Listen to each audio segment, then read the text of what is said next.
Mga ate at kuya, may peligrong kakaharapin itong mga bumaliktad na. According to sa latest vlog ni Miss Maharlika kanina lang, before itong vlog nila ni Miss Cathy Binag. Di umano, ang alam ko ha, 3 vloggers ang tina-target na i-recruit, i-bribe, offeran ng malaking halaga at pag bumaligtad na, gugurgurin at ibibintang sa maisog. So far kasi mga ate at kuya, ang pinakamalaking organisasyon sa Pilipinas na bumabanat sa Marcos Jr. Administration ay ang Hakbang ng Maisog. Alam nyo, malaki ang organisasyon na ito eh, okay? Meron kasing Hakbang ng Maisog sa kung saan saang parte ng mundo, right? Also, dito sa Pilipinas, syempre may Hakbang ng Maisog sa Luzon, Visayas, Mindanao, parang ganyan, ano, NCR. So, sino yung pinakamalaki? Kalat, buong mundo yan, hindi lang sa Pilipinas. So, kayo talaga ang target, mga maisog. Kung sakasakaling may mangyari sa mga bumaliktad na vlogger, lalo may mga kagrupo kayo na nang aaway ngayon sa mga bumabaliktad, including myself, inaaway. Kasi ang akala nila bumaliktad na ako. Hindi po ako bumaliktad. Panoorin niyo po kasi ang vlog ko. Huwag kayong basta na lang, 'di ba, diyan lang magbabase sa thumbnail ko or sa title ng live ko. Pero of course, kino-consider ko ng umayaw, bumitaw, pero hindi ako babaliktad.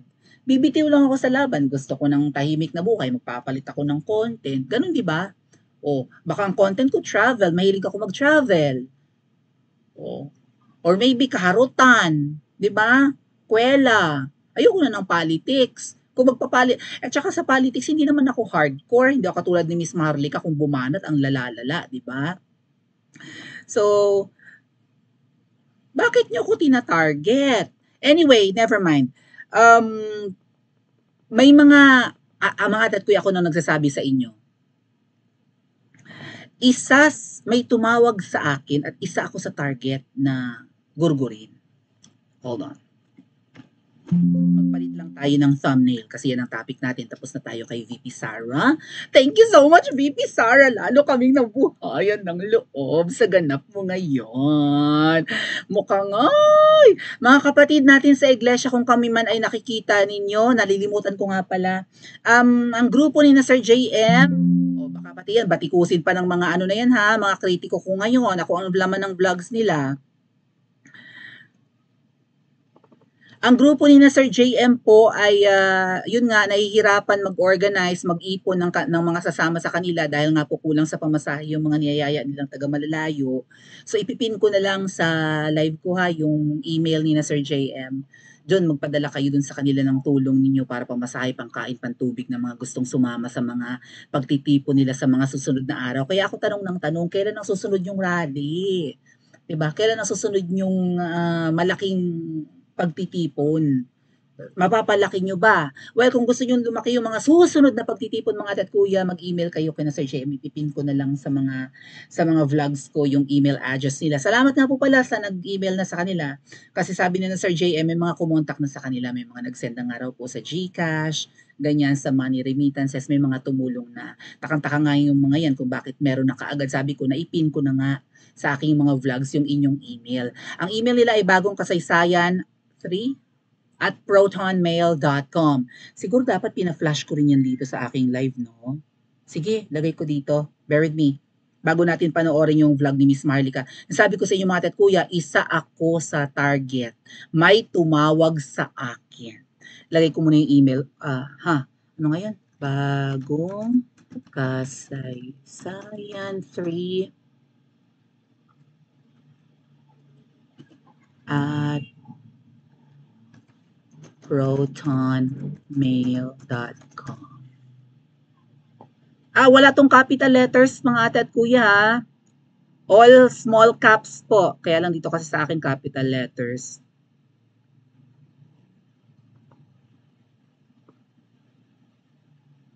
Yan, tulungan nyo na lang sila para sila'y dumami kasi yan ang problema nila eh, no? Pamasahe, pambayad sa transpo.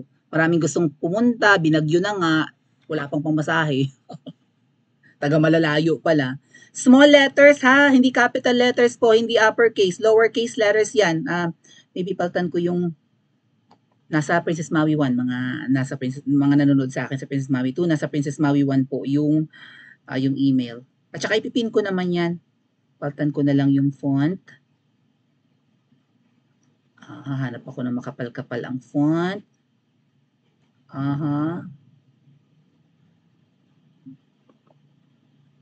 Yan, pwede yan.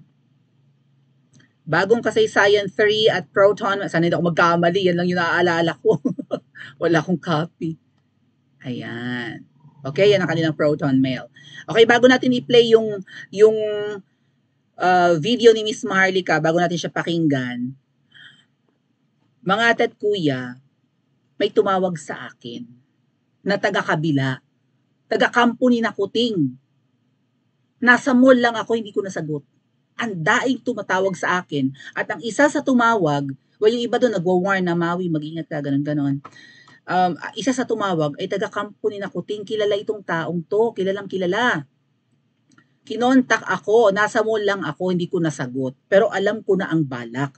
Pagkatapos kong mag-vlog na gusto ko nang bumitaw, kinabukasan may tumawag agad sa akin.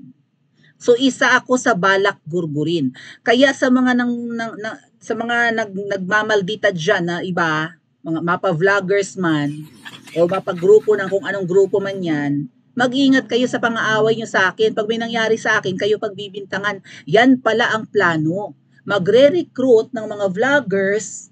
Pag bumaligtad, syempre aawayin ng mga grupong 'yan. Mamaya ko i-elaborate. Kasi balak nila akong kasuhan daw eh. Kaso lang ang kaya nyo. Gugurgurin na nga ako eh. Di kasuhan nyo ako bago ako magurgur. Mag-ingat kayo. Ang balak pala sa mga babaligtad, mag-ingat. Miss Pebo, sinasabi ko sa'yo, pangalanan na kita, mag-ingat ka. Kasi kahit na, di ba, kahit na ikaw ay binabanatan ngayon ng Mapa Maisog, Mapa Mad, kung ano mga grupo, maraming grupo ng mga Sara Duterte supporters. Ang daming grupo. Wala pa nga akong pinapangalanan eh. Wala rin ako pinangalanan ng vlogger. Right? Ang dami ngayon ang bumabanat kay Miss Pebbles. Mag-ingat ka. Sa pagbaliktad mong yan, baka magurgur ka. Mabuti na lang vinlog ni Miss Maharlika yan. 3 daw. So, sino kaya yung isa? Kasi ako yung isa eh. Tingin ko yung isa si Pebbles. Miss Pebbles, kahit maging asset ka man yan, kahit gamitin kalaban kay Miss Maharlika, gamitin kalaban kay VP Sara, gamitin kalaban sa mga vloggers, tingin ko naman hindi mo ako babanatan, di ba? Anak-anakan mo naman ako, I don't know. Ang daming galit sa'yo, gusto kong magalit, kaya lang nandun yung sama ng loob na lang. Okay, hindi galit ang nararamdaman ko sa'yo eh, sama ng loob. Pero yung iba, karapatan nilang magalit. Galit na galit sa iyo ang iba't ibang grupo, hindi lang ordinaryong mamamayan. Pag ikaw nagurgur, maisog ang pagbibintangan. Pati ako, kaya yung mga nang-aaway sa akin dyan, mag-ingat kayo sa pang-aaway nyo sa akin, baka kayo mapagbintangan. Pakinggan muna natin yung vlog ni Miss Maharlika para mas malinaw ha. Hi ng mga vlogger o vloggers. Okay? Dahil napag-alaman ko, mga kababayan, dire-diretso na tayo, wala nang patumpik-tumpik pa, na sa ngayon may mga kinakausap na mga vloggers ang bangag na administrasyon para umayon sa kanila o magbalik loob sa kanila at gugurgurin. This is not like gurgur lang. Literal na gugurgurin at ibibintang sa mga maisog o maari sa mga Duterte. Tandaan ninyo. Okay? Dapat hindi natin to iba-vlog. I was thinking, baka matakot yung mga hitad. Okay? So nakarating sa atin ang information. Ito ay galing sa ating puting ahas na sa gobyerno. Actually, I talked to 3 people today bago ako mag-vlog. Dapat kanina pa ako, kaya lang ang daming mga information. At isa dito, sa impormasyon, sabi sa akin, Maharlika, dapat ilabas mo yan. Kasi, baka mapatay na ito, 1, 2, 2 o 3 vloggers, kasi may kinakausap ngayon eh. Kinakausap talaga nila na bumaliktad para wala ng kritiko. So, ang gagawin, shout out kay Princess Maui, nandiyan ba siya? So ang gagawin, ang plano nila, kaya mag-isip-isip yung mga vloggers. Not only vloggers, yung mga nagki-criticize ngayon kay Bangag, tapos biglang may lalapit sa inyo na, ano na lang kayo, tatagalin ko lang ito, wag purihin nyo na si Bangag, ganituhin nyo na, mag-ano na tayo, magbalik loob na kayo kasi ganito, kasi ganyan. Mag-ingat po kayo, mga palangga. Kasi ngayong ito, sabi ko nga, before tayo nag-vlog, ay sinabi sa akin na isa sa plano nila. Yung mga dating Duterte supporters, let's say Duterte o whoever, kung ano mang sinuportahan mo, na ikaw ay nag-criticize sa gobyerno ni Bangag, sila ay ilulure yung mga yon, kakausapin, bibigyan ng pera, pang shopping, pang abroad, kung ano man ang hiling nila. Then, gugurgurin. 1, 2, 3, 4, 5, I don't know kung ilan ang kaya nilang patayin o kailangan nilang gurgurin. At ang kanilang plano, ibibintang sa mga Duterte at ibibintang dun sa mga maisog na, ay kasi yung mga vlogger na yan, Duterte yan eh. Kaso, bumaliktad na kay Kuting, kaya pinagurgur ni Duterte o pinagurgur ng mga maisog o whoever. Yan ang magiging kalakaran ngayon. Okay? Kaya, kung ako sa mga vloggers na ito, maninindigan ako. Kasi actually kung matapang ka, hindi ka matatakot sa mga Bangag, labanan mo ng sabayan. Okay? So, I hope na next week, second week, third week ng Oktubre, ay makarinig kayo ng isang vlogger na tagpuang nakalutang sa Ilog Pasig. Yung mga ganon. Kasi yan ang destino nila ngayon.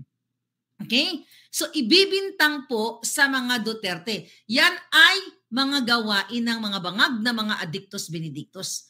Ayon yan sa ating informante. So, mamili kayo. Manindigan, labanan ang putang inang Bangag, ang mga Bangag na nakapaligid sa kanya, ang mga kawatan, or magpapasilaw kayo sa pera na kunyari bait-baitan, tapos one day, igugurguriog kayo at makikita na lang kayo sa Ilog Pasig. O kung saan mang ilog, o nakita kayo, nakasimento na kayo sa loob ng drum, after 3 years, nawala kayo. Alam mo ngayon, sa taas-taas ng crime ngayon, wala nang gustong Walang mga matitinong politiko ngayon, mga palangga, ang gustong kampihan kayo. Kaya yan ang nakakaalarma. Magiging Percy Lapid. Remember Percy Lapid? Si Percy Lapid ginurgur dahil siya ay number 1 kritiko ng mga Marcos at ng Duterte. Pero, nung panahon ni Duterte, buhay na buhay si Percy Lapid. Right after, pag-change ng command, pag-transition, pinagurgur si Percy Lapid. So, makes sense, di ba? Gugurgurin kasi ang daming vlogs no ni Percy Lapid na puro paninira sa mga Marcos eh. And then, biglang nag-vlog about Bantag yata na may mga properties. Then, ginurgur. Siguro, binigyan ng maling info si Percy Lapid, tapos diniscuss niya sa live, pero ang talagang matagal na siyang target dahil banat siya ng banat sa pamilya ni Kuting. May pattern, no? Tapos, although sa tingin ko, ang tumegi kay Percy Lapid ay ang sindikatong, alam nyo na laging binabanat-banata ni Percy Lapid, binibintang sa mga Duterte. Ay samantala nung nakaupo si PRRD, banat na ng banat yan si Percy Lapid, hindi naman napapano. Pero nung banat ng banat si Percy Lapid sa pamilyang Kuting, pamilya ni Kuting, eventually nategi. So ang mangyayari niyan, baka nga kung sino man ang marirecruit mga ate at kuya at mayayaya maoferan, in-enjoy mo nga ang pera, nakapag-travel ka nga abroad, nakapag-shopping ka nga ng bonggang-bongga, pero traidor namang talaga eh. Pero titigihin ka. Pero tuso sila sa planning, no? Galing. Titigihin ka dahil alibadbad naman na sila sa'yo kasi sinisiraan mo sila dati. Nagbalik loob ka lang ngayon. Pero since bumalik ka sa kanila at tinalikuran mo ang mga Duterte, titigihin ka, ibibintang sa mga Duterte. Or ibibintang sa grupo ng maisog kasi sila ang pinakamalaki ngayon. Di ba binabakbakan ng maisog si Pebbles? May tumawag sa akin mga tatkuya taga-kabila. After ko mag-vlog na gusto ko nang bumitaw. Nasa mo lang ako, di ko nasagot. Kilalang tao yan. Baka gusto akong i-recruit. Mala Pebbles. Ating. Ang galing. So again, mag-iingat itong mga banat ng banat sa akin. Hindi nyo naman naintindihan yung vlog ko. No? Baka kayo mapagbintangan. Bukod pa dyan, mag-iingat din ako. Baka mamaya palutang-lutang na ako sa Ilog Pasig, mga tatkuya. Hindi na ako nakapunta ng EDSA Friday group. Ano ba? Prayer rally. Afraid!